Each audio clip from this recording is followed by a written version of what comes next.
clear escape mechanic with this. And BrenEsports, they have no way to really get in onto the fight except for Baxia, and he won't be able to get out. So tight corners, what used to be BrenEsports' favorite place in the world, now Burmese Ghouls will start to dominate here. They do have an in. If they get it right, the diversion from the Luoyi, but it's so high risk, it's so high concept at this point. Exactly. Tight, narrow jungle, nah, don't fight there, Bren. Burmese Ghouls, if you look at it, if they don't finish the game early, the scaling is going to favor the side of the Philippines, BrenEsports. Yeah, I honestly really like this Loyi. We haven't seen that Loyi in a while now. Now, paired with this Baxia, you can definitely go even more places that the Baxia could not reach. So with that being said, this is our very final game in this best of 7 in the AM2 World Championship 2020. Who will be your champions right here? Pop it in the chat. And if you guys are in the cinema, make sure you scream it out loud. Is it Burmese Ghouls? Is it BrenEsports? Back in towards the land of Dawn for our last match here. Casters, it's been a long day, but we need a champion at the end of the day. We do need a champion. Burmese Ghouls, BrenEsports. One last game.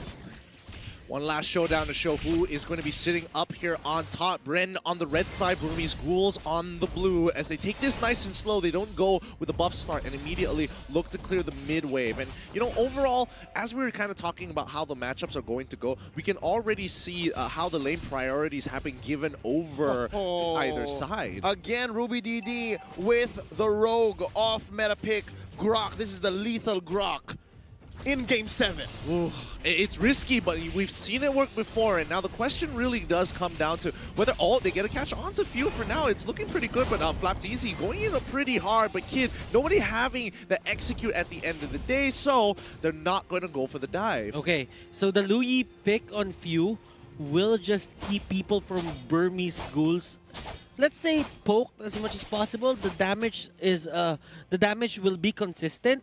So Burmese Ghouls, there might be times here when they are going to take objectives that they would just opt to go for that just because they don't have full HPs. It's not even just about the full HP. Yeah.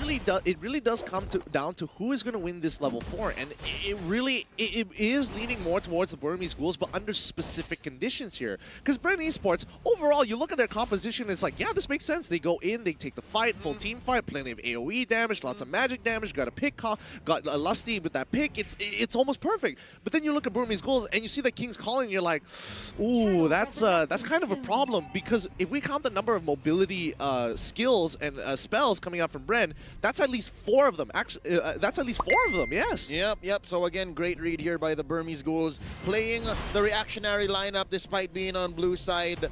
The genius mind of Coach Panda here in action now. Turtle started here by Ace, and he's going to put a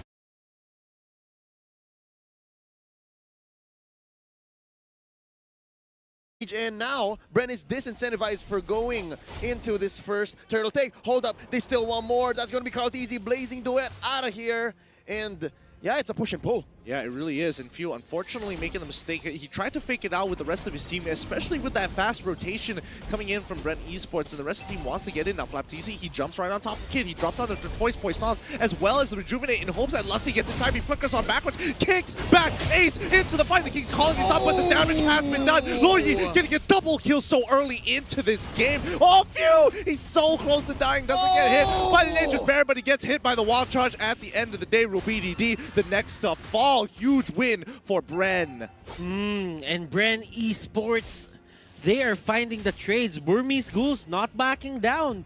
And you could see a lot of things working to the side of BrenEsports there.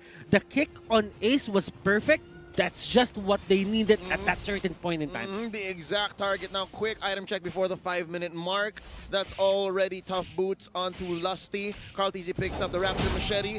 He uses the ult to disengage. That's 2 chasing down onto him. And look down bottom. This is actually some pressure onto Ruby DD. I think BrenEsports have had it with this surprisingly lethal Grok. Yeah. This is the first time that we see him hugging the turret. I mean, they have to make sure that he doesn't get too far away here. Because again, Grok with the power of nature, very annoying. Oh, he gets hit by a lot of bullies here as well as the chrono finisher as well. But now they're trying to jump on top of Rebo. Oh, they almost catch him as well, forcing him to use the Purify, and the rest of Burmese Gouls, they pull back. Big plays. Ooh, Faptizi, what happened? 1 HP? I guess he was dueling with the two up top. And, Lapu Lunox. he calls it quits, yeah. Lapu Lunox is just hold way up. too good. Blazing duet by Kaldizi. Yeah, down goes maybe. Kid can't answer back. Interesting entrance by BrenEsports. And right now, they're trying to go for this push. Looking for a conversion. Ace puts a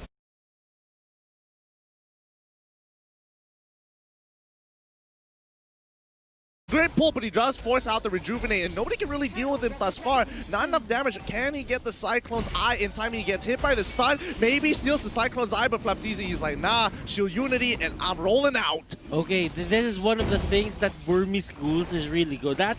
And Ruby DD, Ooh. they've been going for a lot of these, what's the name of the ultimate of the Grok? Wild Charge. Wild Charge. This is for the longest time we haven't used Grok in the meta, and this is the first time that he was used. Wild Charge with the Flicker. They've been using that time and again, and it's almost always certain that he's gonna be very near onto those rocks and just knock up the enemy. Yeah, that's what's so nice about Ruby DD's build here. Nice knock up here. Oh! What an alley-oop! Salmon Force from underneath. In comes maybe though King's Calling, keeping people down. No way. That's gonna be Lusty. Oh my god, the tag team is in effect. Now, that's going to be Few from the backline losing the Kid. It's a duel. Mage on Mage action. And that's going to be the wipeout on 2 Few. Oh! That's going to be the Order Brilliance away for Kid. D takedown here by Flaptizi. That's a small consolation prize, 1 for 3. Big wins all across the board for the Burmese Gouls. They're very happy with this trade at the end of the day. They should be holding on for BrenEsports Burmese Gouls. This is going as the way they planned it. They get pickups, they get kills, they control the mid-game, they make the most out of Ace, mid-game spike. That's it. Oh no, Kid gets caught.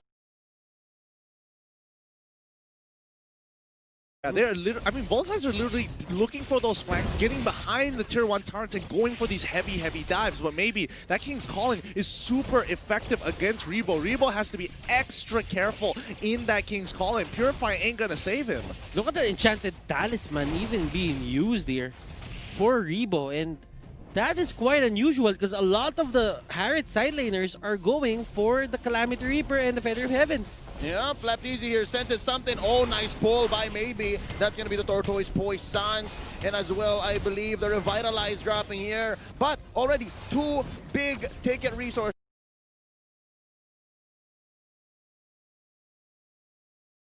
He's going to be looking for an opportunity to kind of, secure their position around the turtle. So they have first dibs for now. But Ruby DD says hello to Few. And Few now under a lot of scrutiny here. The King's Calling down right in the middle of the lane here. Nobody from the side of BrenEsports wants to walk forward. So it's going to be a free pick with no returns. Maximum efficiency. That is the best use of King's Calling. You see how it fits the circle down the middle right so perfectly? And that's exactly what maybe is doing here. But hold up.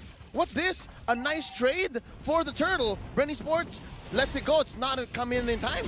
But then again, you have Flaptizi taking him down, and the life bars are dropping. Flaptizi shut down by Ace, and the fight continues. Where do they go? Salmon Force already expended here by Rebo, and that's both teams backing off. Lusty looking for more, and hold up. 10-7, 24K to 24K. This game is darn close, but the Burmese Gouls are up by 1 turret. Golden Staff is now up for Carl TZ, and you can see the trades. Ruby DD maybe is just playing the keep away game. He knows that if he stays alive, he can just keep on going for those pokes. Now, if you would look at the items, Lusty here with the Athena Shield. Rebo does have the Calamity Reaper with the Enchanted Talisman. Enchanted Talisman on Few as well. He's probably gonna go for something of a Ice Queen wand or a Lightning Truncheon, or probably a glowing wand as well. Yeah, those are some pretty good shoutouts there, especially. Oh, wait, D, he's in a lot of trouble. He's going to die here. There's nothing much he can do. He's going to get run down, especially with the amount of movement speed that he has. And Flapteezy just to secure the kill with the shield unity. But now, rotation is going to be placed in the middle just so they can steal away the orange buff again. And then, unfortunately, Flapteezy is going to be, hey, I'm the carry now.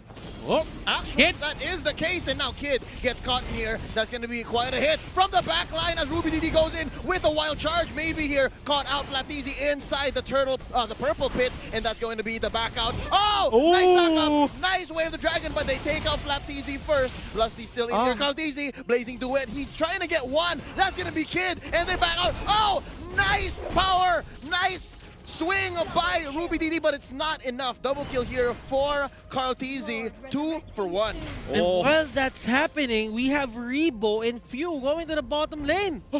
Lord's up. Lord's up. It's free. Lord's up, and they gatekeep the Burmese Ghouls from walking up forward. They made sure they teleported right in front of the base, making sure that they're standing on towards the top right side, just in case if D wanted to get a little bit more physical with them. But now they have the River Crab under their side. Kalteezy is kind of huge in these situations, and as of right now, Ace, he's got the burst damage, but Kalteezy, he's got some strong AoE. Remember, the last time that they picked the Claude, it was relying on Claude alone. The damage output came from him alone. Right now for BrenEsports, they have this insurance policy. They have Rebo and the Harith, and both of them will have to carry the damage of this team. Not to mention, Few just purchased the Necklace of Durance, and that's going to be very, very helpful, especially against RubyDD as well as D. And let's see how this fight is. It's about to occur. They want to look for that big engagement. Here we go, Lord at about a 1/6 of his health. That's going to be a reset. Flapteezy already pops here. The Poissons rolling out. And it seems like RubyDD is going to be the first target. Oh, he goes for the swing, goes for the wild charge, and misses. That's a nice free pickoff for BrenEsports. Nothing for Burmese Ghouls to take here. Hold up. They jump in. Nice pull out to Lusty. He goes down. Kid gets the kill, and they are going to be backing off 1 for 1. Blazing duet. Blazing duet by Kalteezy alongside his Alpha Force to keep them pinned down. That's going to be a double. Down goes Ace. Down goes maybe D as well. Kid is the only survivor in this onslaught. Ladies and gentlemen, BrenEsports have gone 4 for 1. Let's go! BrenEsports, they see the King's calling, it's gone. They run straight down and force the engagement onto the Burmese Ghouls, and now will profit the Lord as well as a mid-tier. Oh my goodness, they should be able to get this. No, can they get this? Yes, they've got the inhibitor as well! Just falls right in front of his base, and so far BrenEsports are not acknowledging any of Burmese Ghouls' efforts to protect themselves. So far, I think the Burmese Ghouls, they are trying here to just bait BrenEsports. Again, nice pulls by maybe so far, but I think BrenEsports knows that as soon as the pull happens, they leave who's gonna die and then just disengage and then come back around. This is the whole rope-a-dope Burmese Ghouls have been using all series long.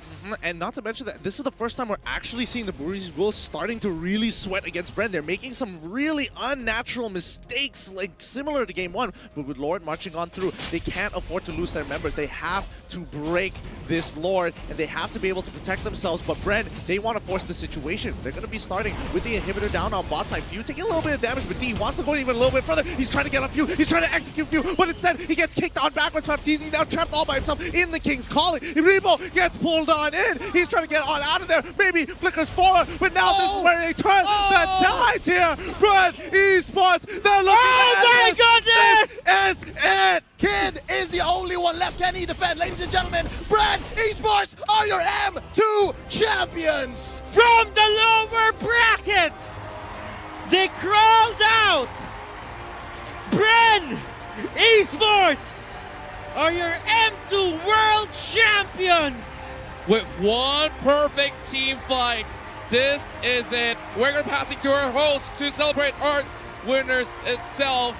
And, well, this will be the end of our match, but now it's time for BrenEsports to go and claim what is rightfully theirs. The trophy itself. Thank you so much from the caster's desk. This is us signing off. Thank you very much.